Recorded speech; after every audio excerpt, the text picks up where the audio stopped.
It's very exciting always to come to Singapore for this event. I see so many of my friends and colleagues that I've been seeing here for years and years. I don't like to think how many years. I'm sick of this whole AI thing, aren't you? Let's talk about something completely different. What could we talk about? Let's talk about Taylor Swift. Why don't we talk about... I don't know, that just popped into my mind. Does anybody have any Taylor Swift thoughts? Well, I guess it's related to what we did back in July. Do you think this is scripted at all?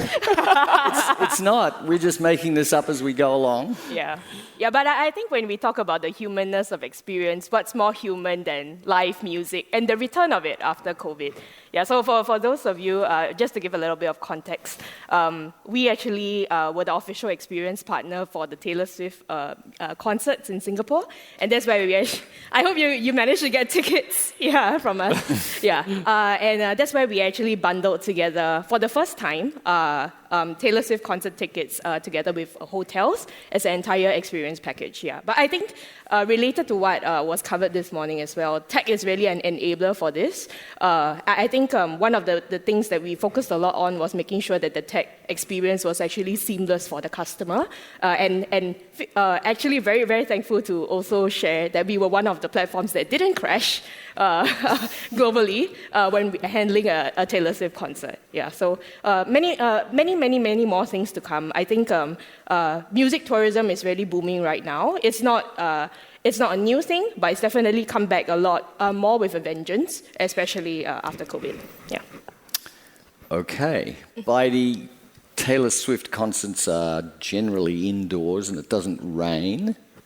You can generally assume that it's going to be on, but that's not always the case. If you book a tour that's an outdoor experience, things might go wrong.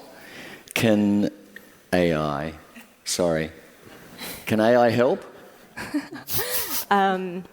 Perhaps AI can pray to the weather god, and maybe that will help. But that's a really good question. We actually, so for the guys who don't know about Go City, we're the world's largest multi-attraction pass operator. We operate across, all the continents and for all the top cities in the world. So what we do, actually, we bundle all the key attractions, tours, experiences, the best thing you can do in a city, and put them on one pass. And so what we actually leverage AI with is actually we have a personalized AI algorithm along with some of the data we ingested. So maybe it's about the weather, maybe it's about your personal preferences, and we kind of put in one and really we're hoping to come up with some real-time personalization kind of itinerary, real-time. So maybe today is a rainy day. Don't go to an outdoor concert. Maybe go to a museum instead. Maybe today is a beautiful day, and then you go for a kayaking tour in the mangrove. So that will really help people to kind of enrich the experience in the moment, on the go. So that's helpful. Yeah, that's a good answer. CC, one of the interesting things about the experiences space is there's a lot of options to wade through, and there's often a lot of options that really just look alike. So what, is that something that you've been thinking about at GlobalTix? Is that something that you can help customers with, wade through all the options and make good choices? As a B2B player, we don't deal with so much of it, but many of our partners like Klook, KKday, they Traveloka deal with this, right? I mean, I just give an example. If you want a Mount Fuji one-day tour, right? So you have your premium services, you have your cheap services, then you have a tour that includes lots of site activities, and then you have those that's very simple, allow you to chill. And they are all classified as one-day Mount Fuji tour, right? So it's my belief that with AI and deep customization, then you can prompt the right kind of tours to the customers. How to go about doing it, I'm not so sure yet at the moment, but I'm sure AI will solve it eventually. Yeah. Yock Song, Tribe Tours, I know you use technology, but you really care a lot about the human connection. What have you been doing to sort of play that up in the offerings that you have? Yeah, actually I want to cite by the example about whether you want to maybe change to something else. I think the human touch is when it rains outdoor we can alter the route immediately. We can make changes to make it an enjoyable experience, whether, if it rains, maybe that's the best time to chill out, right, at a cafe or at a hidden gem. And I think that's where the human touch can actually comes in. I think specific to what Tribe is doing is that, we have always believed that human needs experiences. And experiences is the way to create memorable moments during your travel itself. So what we are doing is that the use of technology is more to elevate and to enhance some of the things that could elevate your experiences. So for example, we had a game tour that we designed called Escape from St. John's Island. We use that technology, supplement with a physical game kit. So while they're having fun, the technology is meant to kind of inject more, I would say, variables in the gameplay. So previously, you can't do like audio kind of puzzles or video kind of puzzles. With technology, you can, right? Previously, we were doing pen and paper. Now technology allows us to do something else, which again, it helps to bring out the kind of experiences to make it more memorable. Baidi, I think you had a pretty good experience recently at a tour here in Little India, an audio tour. Tell us about that. Oh yeah, that was thanks to Siu Hong actually. She went on this tour called The New World's End. She was like, I saw it on Go City. Have you tried it? I was like, my fault. I haven't tried it. So I was actually tasked to go and try it out, and it turned out to be a wonderful experience. Actually, she wrote about it recently at WiT. So it's actually a fully immersive audio experience. Basically, taking you to the Little India.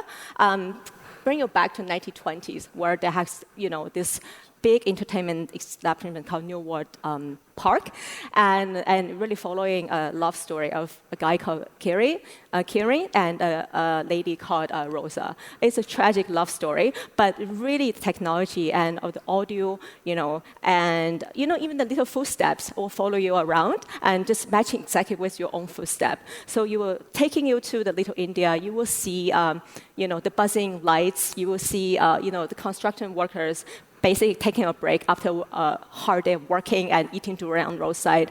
You can smell the spices and the aroma, cook from nearby food stall. And it really brings you back and really following this tragic love story. Obviously, this is just the beginning. It's a big, Singapore kind of, movement of bringing the arts to the streets. And obviously, there will be technology potentially enhance the experience. We're talking about potentially don't bring a little device and don't have to turn from track to track. Maybe it will actually use your geolocation to actually start telling the story, but rather than you stop and bring it to the next one. But regardless, that was a wonderful experience. I really thought that's where technology really enhanced and elevated the experience. I'll just stop now to point out that on this panel we're talking about love stories and history and spices. On the last panel they were talking about AI and business travel. Corporate travel. So, good panel. CC, do museum tours always go right? No. I as a tech player, my advice is always don't focus on tech. Focus on the storytelling, focus on the customers, don't focus on tech. I mean, I just went on a 2 weeks Europe trip, and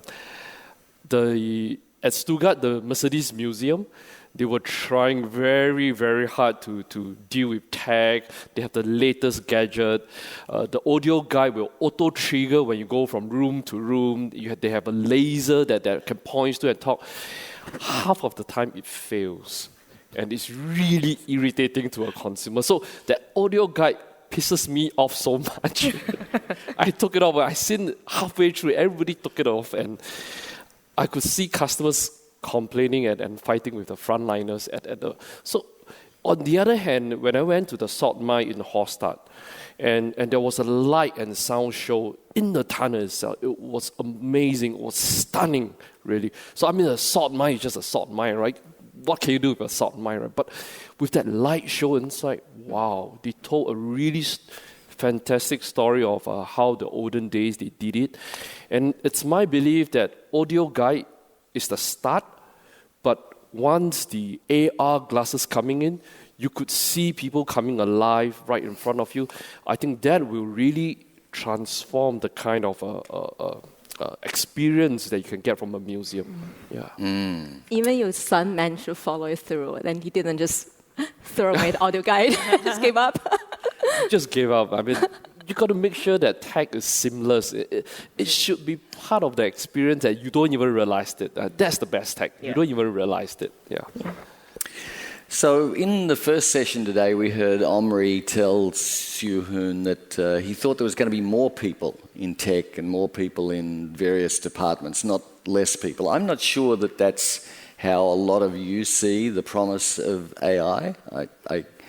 If we take away the word promise, just the sort of the future with AI, I think a lot of companies are thinking about being able to do more or the same amount with less. So I want to pose a question to you. It's quite a tricky question.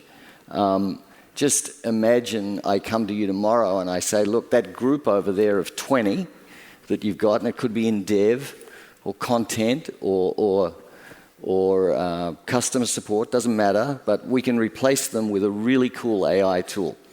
Now, think about that question and whether or not you're going to do that in terms of we come to the conference to see our friends and to sit down, and if we take them away, there's no conference, there's no friend. You know, part of the reason that we're in travel is because of the society that we have here, the friends that we make, the opportunities that we have to have a fulfilling life. And if we replace that to some extent with AI, then we depreciate the value of that. So this is I didn't prep these people for this for this question. If they don't have an answer, don't be mad at them, because I wouldn't want to be asked this question, but I'm going to ask Yock Song first. Sorry, what's the question again? That was a really long. Yeah, he specifically told me, ask the girls the most questions. No, so can I frame that question as how can I use AI then to help, right, in such a situation? It's a tough one. I feel that at the end of the day, we all need the human connection. Until the day when that technology of your Google Glass or that kind of vision happens, right? And I would actually like to add on to not just having a technology itself, but still having a human that is actually kind of doing that kind of technology. So I always envision that what is true integration between technology and human is that, for example, we go to a museum right now, we look at a piece of work. All right. Most of the time, we can't really have big groups in going to museums because it's kind of disruptive. When you look at a piece of artwork, you have someone doing a guided experience, right? And it's disruptive to the rest of the guests. What if you have that glass that everyone's putting on? You look at a piece of artwork, and actually at the same time, right, you have actually a real guide that's with you. It could be powered by AI that's telling you some of the facts about this particular artwork, but at the same time, this very smart human is also able to point you to say that, Rod, I know that you're interested in maybe the Renaissance kind of work. To your right is a interesting piece of work. And that human together with the AI is able to kind of predict that and anticipate and bring you on that guided journey. So it's as if everyone's having a personal guide, but at the same time, your one guide is able to manage multiple groups of people because everyone has an individual voice through that glass. So that's how I imagine what technology and human can weave together and kind of tell a better story. And That's an interesting answer, but I'm not sure you answered my question. I told you I don't have an answer, right? He tried. Yeah. I tried. Yeah, I think your question was twofold, right? The first one was about replacing basically your colleagues. Yeah. In terms of, I think, efficiency, definitely AI will have its benefits. One of the things that we are doing a lot more now at Klook is to actually see how AI can answer fundamental customer questions. So the humans can then focus on the more complex questions and scenarios. So I don't think it will ever be a direct replacement. You will always need humans to better understand what are some of the customer pain points and problems, and then leave the bots to solve, I think, the more common issues or questions. When it comes to creation of experiences, one thing that we are seeing a lot now in the industry is actually the integration of tech as well as art, right? And to give you an example of how I think the humans will never entirely be replaced by tech. We have a lot of good examples of AR kind of experiences now, right? Van Gogh at Resorts World Sentosa that's happening right now. You will actually see art pieces come to life, right? And you can use tech to make the most beautiful experience. But when it comes to human traffic and control of how many people go through the exhibition, that always needs to be human planned and human thought and human learned, right? So I think there always needs to be a marrying of both the tech and what is human nature or the human conclusion in order to create a perfect experience. Yeah. Can I jump in here a little bit Yeah. on answering your tough first question? I'm a little bit more grim on that. I shared a story. When I joined Singapore Airlines about 20 years ago, the finance department went on to SAP. And that year, 50% of finance staff was retrenched. 50% was huge. At that time, I think the finance department was 300-400 people. The following year, another 50% of the finance staff was released again, right? Because of technology advancement. So when it comes to AI, I agree with Sarah that definitely there will still be human. You can't replace completely. It's impossible to replace completely because we still want that human touch, right?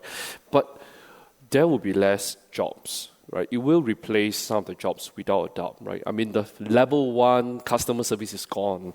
The level 1 content writing is gone, right? So there will be some job losses. But the positive side of it, I think as the world population start to decrease, I think maybe that's the perfect match when the world population decrease and we need less people to do the mundane job. So maybe it's a perfect match in the long run, yeah. Yeah, I agree. I think AI is definitely going to kill a lot of jobs. It's just a hard fact. And a lot of those kind of repetitive jobs, a lot of jobs can be automated, will be gone. But it will also create a lot of new jobs for us. Obviously, like all the big companies, like Klook, I'm sure, like I think someone mentioned, maybe Karen from Expedia mentioned, like, you know, once you create the model, you continue iterating the model, keep training the model. There will be people like on the product engineering team keep working on that. And at the same time, like I can share another example. Like when we were at Viator back in, I think, maybe 16, 17 years ago, I was the first one who was tasked to bring some of the China supply on the Viator platform. At the time, there was no other experiences OTA in the market. So I went to Chengdu and I was supposed to onboard this Panda Breeding Center day tour.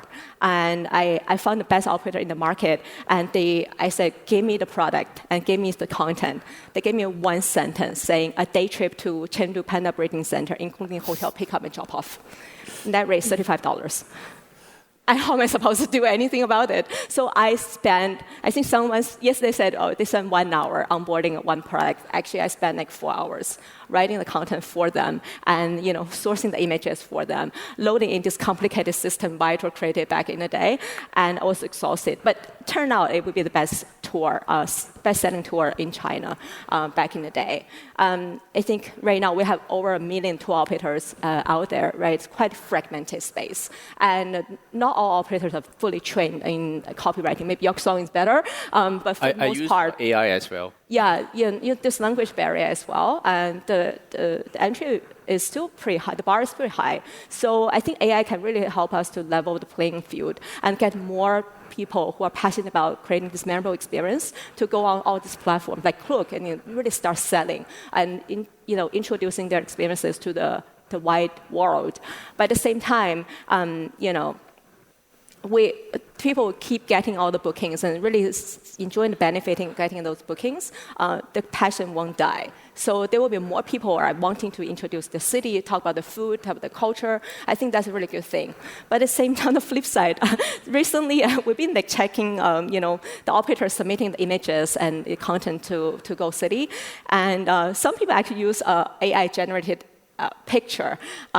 Because we told them, we need to have leading image with happy customers. Obviously, we need consent from those happy customers. Once they hear this consent, they won't be that happy.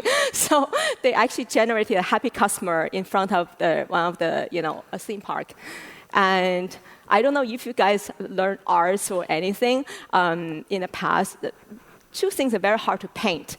One is people's hands. Another one is people's eyes. And I think AI managed to figure out how to get hands in pretty good shape, look like human hands, not like chicken feet. But at the same time, the eyes are very dead. is a black hole. There's no emotions, there's no sparks. So I found out that was because of that. I said, did you use AI to generate this picture? I don't use that. So that cannot be replaced by AI, at least for the current technology. So I will encourage all the operators out there, I don't know how many down here, are using AI as a tool, but still providing that memorable experience with the personal touch, the humanness part of it. All right, let's explore a little bit a topic that I always enjoy talking about, which is the concept of travel planners and how software and now AI, because I notice there's probably 20 or 30 companies have popped up that will help you choose the best flight, the best hotel, the best experiences, etc., which I think is just nonsense.